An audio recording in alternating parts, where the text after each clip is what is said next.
बच्चों, मैं डॉक्टर ओम प्रकाश मिश्र, प्रवक्ता BBLC इंटर कॉलेज खमरिया पंडित खीरी, आज आपको संस्कृत व्याकरण के बारे में कुछ बताऊंगा।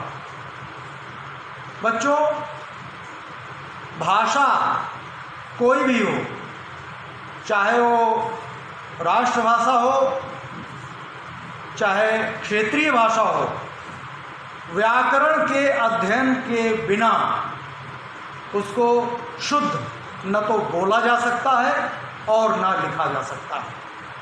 व्याकरण का महत्व बहुत ही अधिक है। भाषा पर पूरी तरह से पकड़ किसी की नहीं हो पाती है।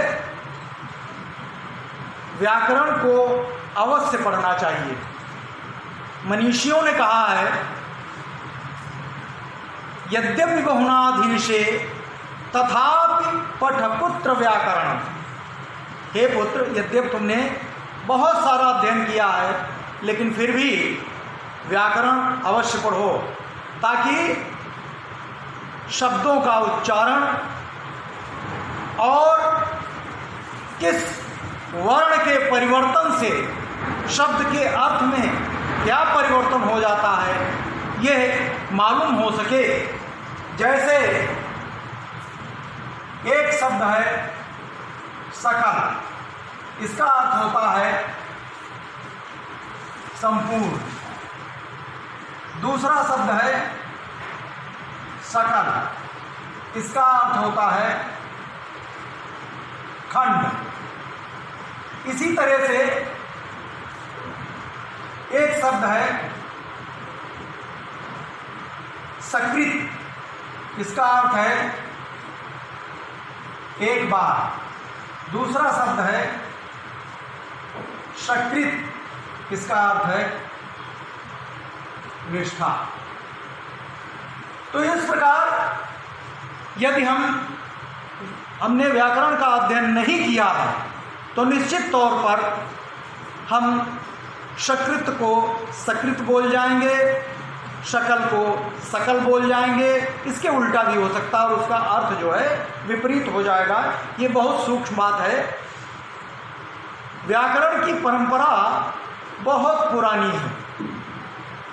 इसको हमारे जो भगवत प्रणीत आदि ग्रंथ हैं, वेद, उनका मुख कहा गया है। मुखम व्याकरणम प्रोक्तम। ऋषियों ने व्याकरण को वेद का मुख कहा है। इसी से व्याकरण की महत्ता का पता चलता है। तो आइए आज हम व्याकरण के बारे में कुछ जानते हैं। व्याकरण शब्द की परिभाषा है व्याक्रियन्ते व्युत्पाद्यन्ते शब्दा अनेनेति व्याकरणम। अर्थात जिस प्रक्रिया के द्वारा प्रकृति अर्थात मूल धातु, प्रत्यय अर्थात जो धातु में जुड़ करके शब्द का निर्माण करता है, और शब्द की व्युत्पत्ति आदि का ज्ञान हो, उसे हम व्याकरण कहते हैं। लेकिन इतनी परिभाषा जान लेने मात्र से ये व्याकरण की परिभाषा नहीं हो जाती। वस्तुतः व्याकरण बहुत ही विस्तृत है। व्याकरण के अंतर्गत प्रकृति, प्रत्यय, साधु शब्द, संधि, समास आदि बहुत सारी चीजें आती हैं। व्याकरण के 8 आचार्य हुए हैं। इंद्रश्चंद्रः कात्सकृष्णः आपिशरिशाकटायनः पाणिन्यमर जैनेन्द्र इत्यष्टौ शाब्दिका मता। ये 8 शाब्दिक माने गए हैं। इंद्र, चंद्र, कात्स, कृष्ण, आपिशर, शाकटायन, पाणिनि, अमर और जैनेन्द्र।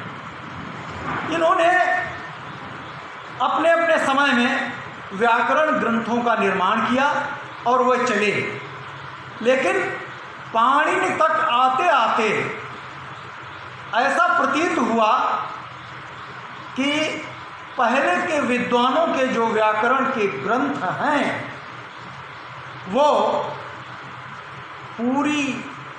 पूरे तौर पर भाषा को अपने में समाहित नहीं कर पाते। कहीं न कहीं उनके सूत्र या उनके जो नियम हैं वो शब्द को सिद्ध नहीं कर पाते। इसीलिए महर्षि पाणिनि ने एक नए व्याकरण ग्रंथ का प्रणयन किया, रचना की, और इस तरह से संस्कृत व्याकरण की परंपरा में एक वैज्ञानिक व्याकरण ग्रंथ आया। महर्षि पाणिनि ने सर्वप्रथम वर्णमाला, संस्कृत की वर्णमाला जिसको हम कह सकते हैं, 14 सूत्रों में वर्णमाला का निर्माण किया। ऐसा भी कहा जाता है कि महर्षि पाणिनि ने शंकर जी की तपस्या की, उनकी अर्चना की और उनके प्रसाद के फलस्वरूप उनको ये 14 सूत्र ध्वनि रूप में प्राप्त हुए, जिनको बाद में उन्होंने वर्णों में परिवर्तित किया। ये 14 सूत्र हैं आई ऊन, ऋण ऋक, ए ओम, ऐ औच, हय वरट, ल अण, यम गणनम, झ भय, घ ढ ध स, जब गड दश, ख फ छठत, चटतव, कपय, सस्सर और हल। इस तरह से ये 14 सूत्र व्याकरण की वर्णमाला के रूप में जाने जाते हैं। इनके बाद आता है प्रत्याहारों का क्रम। प्रत्याहार की परिभाषा है प्रत्याह्रियन्ते संक्षिप्यन्ते वर्णा, यत्, जहाँ पर अधिक वर्णों को कम वर्णों में संक्षिप्त कर दिया जाता है, इस प्रक्रिया को प्रत्याहार कहते हैं। उपर्युक्त जो 14 पाणिनि के सूत्र हैं उनमें अंतिम वर्ण हलंत है, जो केवल प्रत्याहार निर्माण के लिए रखा गया है। जैसे यदि हमें अण प्रत्याहार बनाना है तो आ पहले ढूंढेंगे, तो पहला जो सूत्र है आई ऊण, उसका पहला अक्षर आ लेंगे और उसके बाद अंतिम अणा, तो अण प्रत्याहार बन गया। लेकिन जब ये अण प्रत्याहार बोला जाएगा तो इससे 3 वर्ण लिए जाएंगे, आ ई उ, अणा नहीं लिया जाएगा। अणा तो केवल प्रत्याहार के निर्माण के लिए। इसी तरह से यण, अक, अच, हर्ष आदि प्रत्याहार, तो इस तरह से प्रत्याहार का निर्माण हुआ। इसके बाद उच्चारण स्थान, बहुत बड़ा महत्व है उच्चारण स्थान का। उच्चारण स्थान अकुह विसर्जनीयानाम कंठा, इचुषानाम ताल, ऋतुषाणाम मूर्धा, ऋतुषानाम दंता, उभु पद्मानियानाम ओष्ठो, यंगमणानाम नासिकाचा, ए दैतो कंठताल, ओ दौतो कंठोष्ठम, वकारस दंतोष्ठम। तो इस तरह से, अर्थात पहले जैसे अकुह विसर्जनीयानाम कंठा, आ, कवर और विसर्ग, इनका उच्चारण स्थान कंठ है। इसी प्रकार इचुषा नाम तालु, ई, चवर या और शा, इनका उच्चारण स्थान तालु है।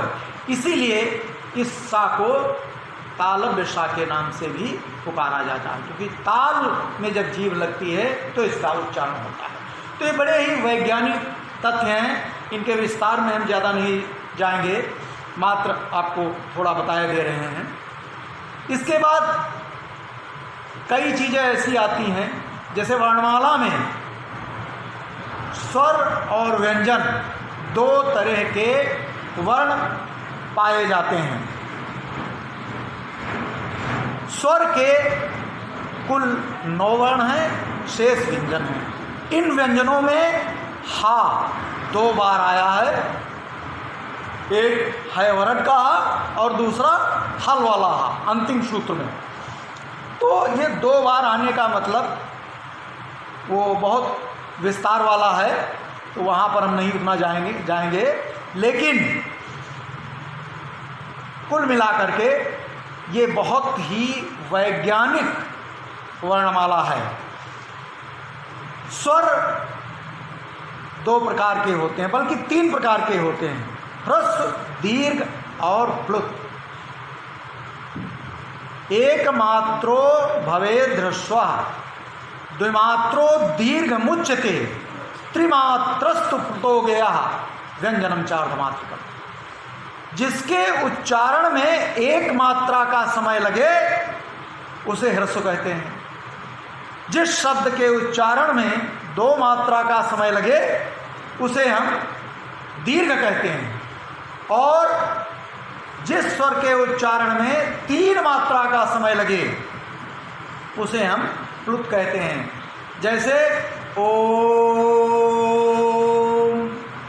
ओम के उच्चारण में 3 मात्रा का समय लगता है, इसलिए ये प्लुत है। किसी को जब बुलाया जाता है, किसी दूरस्थ व्यक्ति को जब बुलाया जाता है तो ऐसे कहा जाता है, अरे हरिनाम यहाँ आ जाओ। तो जो अरे कहते हैं वो प्लुत हो जाता है ताकि दूर तक आवाज गूंजे। और व्यंजन की आधी मात्रा होती है। क्यों? ऐसा क्यों? एक्चुअल में प्रत्येक व्यंजन में आवर्ण जुड़ा होता है। जैसे यदि हम का कहेंगे तो ये बराबर का प्लस आ, ऐसा होगा। तो इस का में ह्रस्व आ भी मिला हुआ है। यदि ये ह्रस्व आ इसमें न मिला हुआ हो तो इसका उच्चारण नहीं किया जा सकता है। इसीलिए स्वर का मिला होना आवश्यक है। बिना स्वर के व्यंजन का उच्चारण हम आसानी से नहीं कर सकते, नहीं किया जा सकता है। तो इस तरह से ये स्वर और व्यंजन की बात हुई। अब हम आते हैं संधि पर। तो संधियां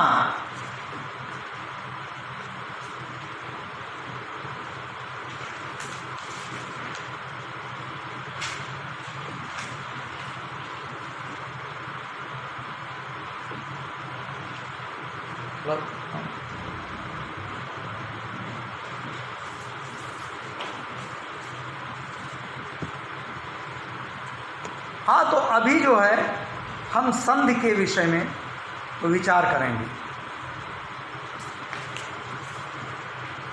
वास्तव में संधि शब्द का अर्थ है 2 वर्णों का मेल, 2 शब्दों के मिलाने को हम संधि कहते हैं।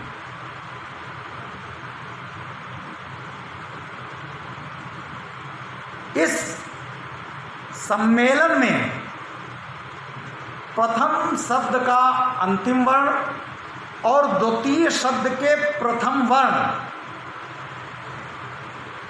अपना अस्तित्व त्याग करके एक नए रूप में आपस में मिलते हैं और ये संधि कहलाती है। जैसे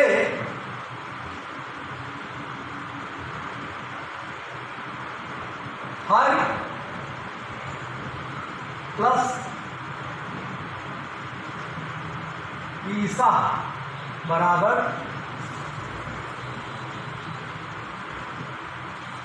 हरीसा। यहां पर देखिए हर की अंत में छोटी ही और ईशा की बड़ी, ये दोनों मिल करके दीर्घ संधि के रूप में बड़ी ही हो गई और हरीशा शब्द बना। तो इस तरह से इसी प्रकार व्यंजन संधि में अंतिम व्यंजन और द्वितीय शब्द का, प्रथम शब्द का अंतिम व्यंजन और द्वितीय शब्द का आदि का व्यंजन, ये दोनों अपने अस्तित्व को त्याग करके एक नए रूप में आपस में मिल जाते हैं और इसे हम व्यंजन संधि कहते हैं। जैसे सत प्लस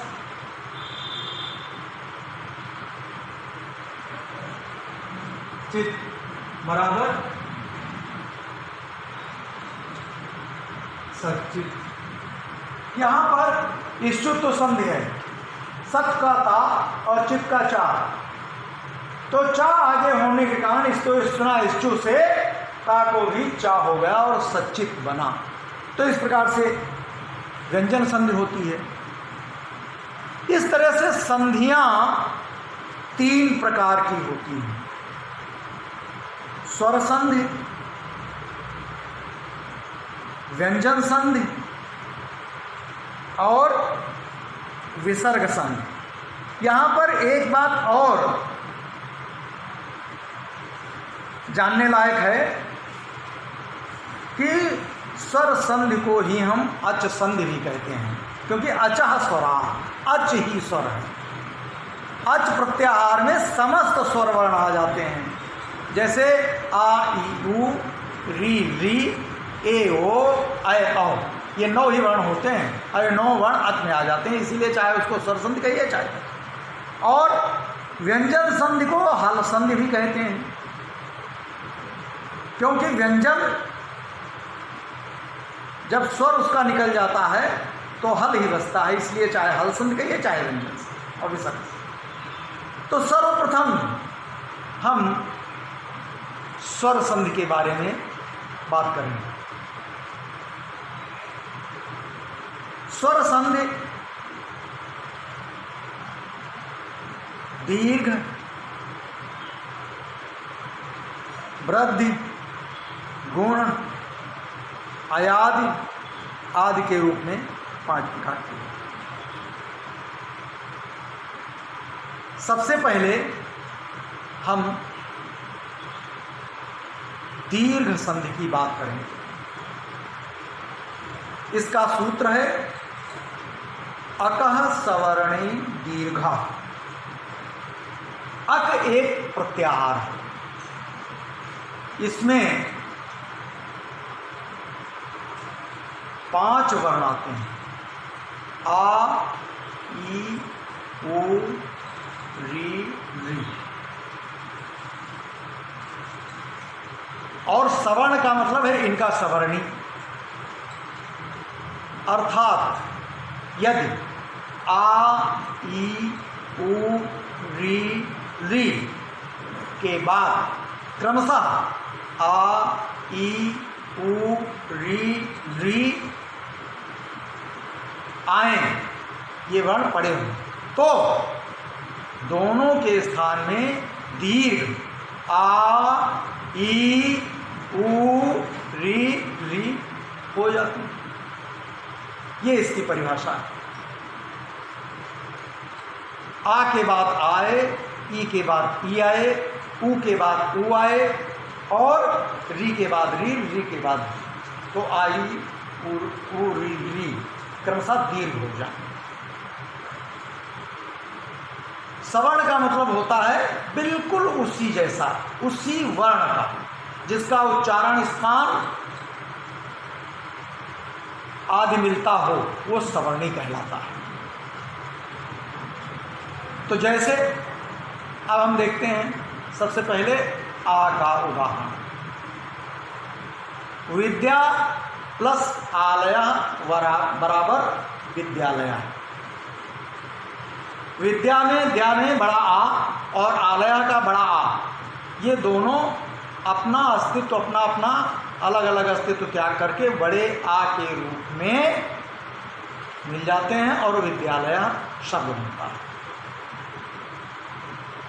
तो ये बड़ा आ का उदाहरण हो गया दीर्घ संधि का। यहां पर एक बात और ध्यातव्य है यहाँ संस्कृत की वर्णमाला में केवल ह्रस्व स्वर दिए गए हैं, लेकिन इसका मतलब यह नहीं है कि दीर्घ हो तो नहीं माना जाएगा। आ ई उ री ली दीर्घ हो या ह्रस्व, उनके बाद आने वाले आ ई उ री ली क्रमशः दीर्घ आए या ह्रस्व आए, होगा दीर्घ ही।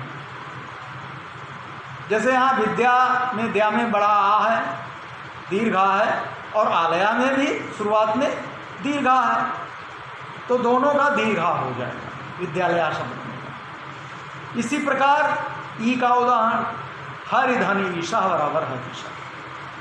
हर शब्द में बड़ी छोटी ही है लास्ट में, अंत में, और ईशा में प्रारंभ में बड़ी, दोनों मिलकर के बड़ी हरीशा। इसी प्रकार वो भानु धन उदया, भान माने सूर्य, उदया माने उदय, सूर्य का उदय। तो भानु में छोटा ऊ है और उदया में भी छोटा ऊ है, तो दोनों ह्रस्व ऊ मिलकर के दीर्घ ऊ हो जाएंगे, बनेगा भानुदया। इसी प्रकार री और री के भी उदाहरण हैं। ये उदाहरण बहुत स्वल्प मात्रा में प्राप्त होते हैं। तो ये दीर्घ संधि हो गई।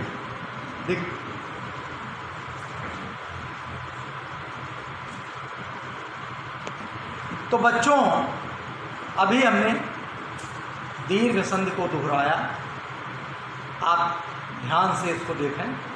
इसके बाद हम गुण संधि के बारे में आपको बताते हैं। तो गुण संधि में इसका सूत्र है मुख्य आद गुणा। इसका अर्थ होता है अवर्ण के बाद ई, उ, री यदि हो तो दोनों को मिलाकर के गुण हो जाता है। जैसे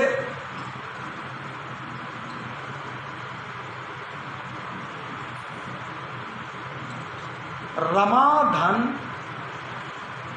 ईसा,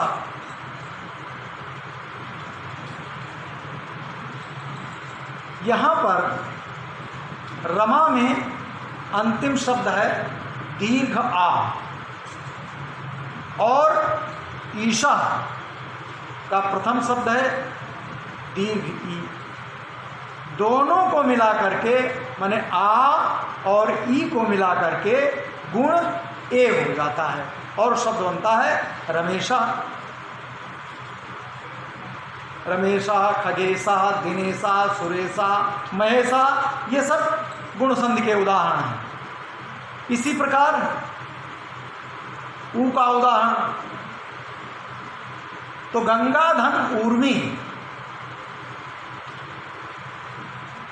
माने गंगा की लहरें। ऊर्मी माने लहरें, गंगा में बड़ा आ और ऊर्मी माने बड़ा ऊ।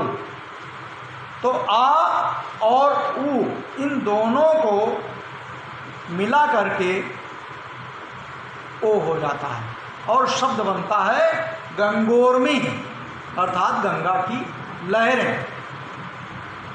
ये ओ का उदाहरण हो गया। अभी री का उदाहरण, री को आ और री को मिलाकर के गुण होता है अर। जैसे महाधन ऋषि,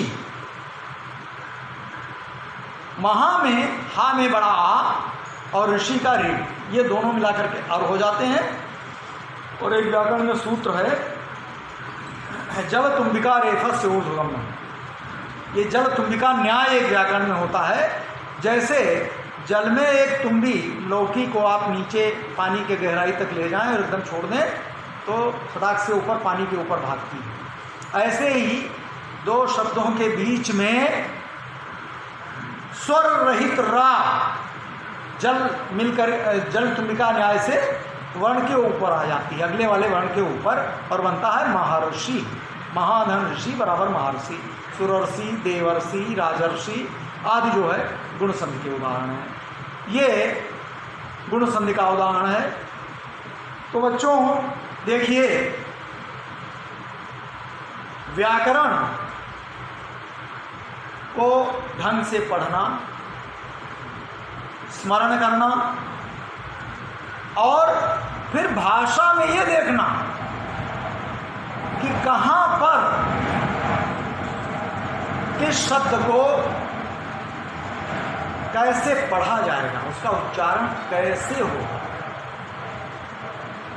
ये बहुत ही मायने रखता है।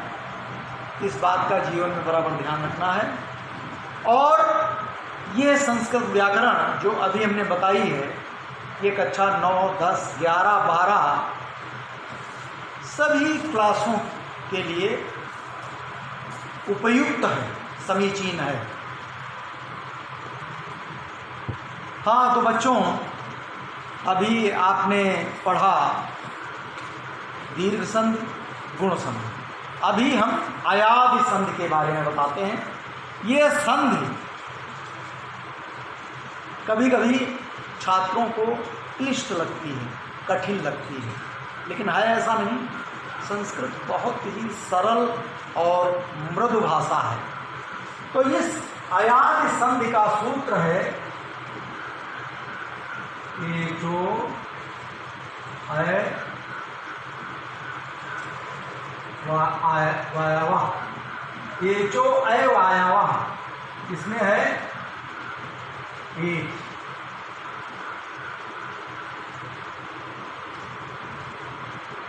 ए, ओ, आई, आओ।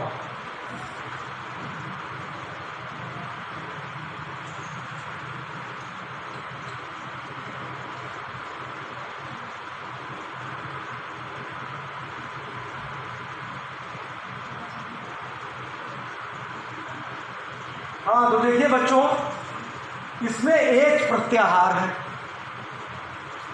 एक प्रत्याहार में 4 वर्ण आते हैं, ए, ओ, ऐ, औ, और इनको आदेश होते हैं ए को ऐ, ओ को औ, ऐ को आय, औ को आ। इन 4 वर्णों को 4 आदेश होते हैं।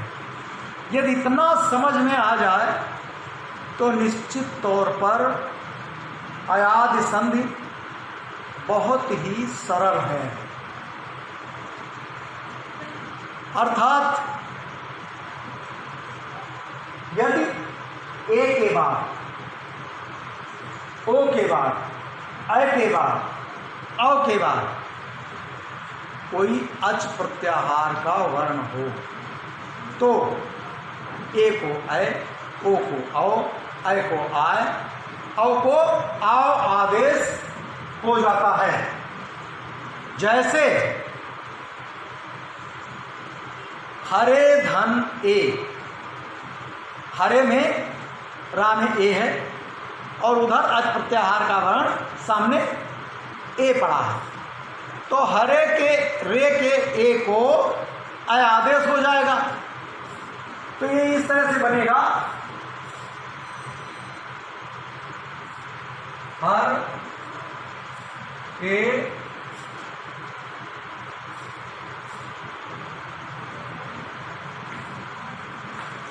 प्लस ए, हर आय ए बराबर हर ए। यहां पर देखिए आप, रे में जो ए था उसको हमने अलग किया और इस ए को अय आदेश हो गया, तो हर अय ए। अब इनको मिला दीजिए। ये नियम होता है, ये नियम होता है कि जो भी आगे स्वर है वो अपने पूर्व के हल वर्ण में अपने आप मिल जाएगा। तो आ रा में मिला, हर बना, और ए या में मिल गया तो ए बना, हर ए। इसी तरह से विष्णु धन ए विष्णवे, नय धन अकः नायकः, पौधन अकः पावकः। ये 4 उदाहरण अयादि संधि के हैं। तो बच्चों, ये अयादि संधि पूर्ण हुई। और आगे चलो, हो गए। तो ये बच्चों, आज हमने आपको 3 संधियां बताई हैं। यदि ये हमारा वीडियो आपके सामने आए तो आप देखना, और यदि कोई प्रश्न आपका है और मुझ तक पहुंचा तो मैं उसका उत्तर आपको अवश्य उपलब्ध कराऊंगा। भविष्य में पुनः जब भी हमको समय मिलेगा तो मैं आपके समक्ष संस्कृत व्याकरण और साहित्य का कुछ न कुछ ज्ञान लेकर के उपस्थित होऊंगा और सदैव आपके उज्जवल भविष्य के लिए प्रयासरत रहूँगा।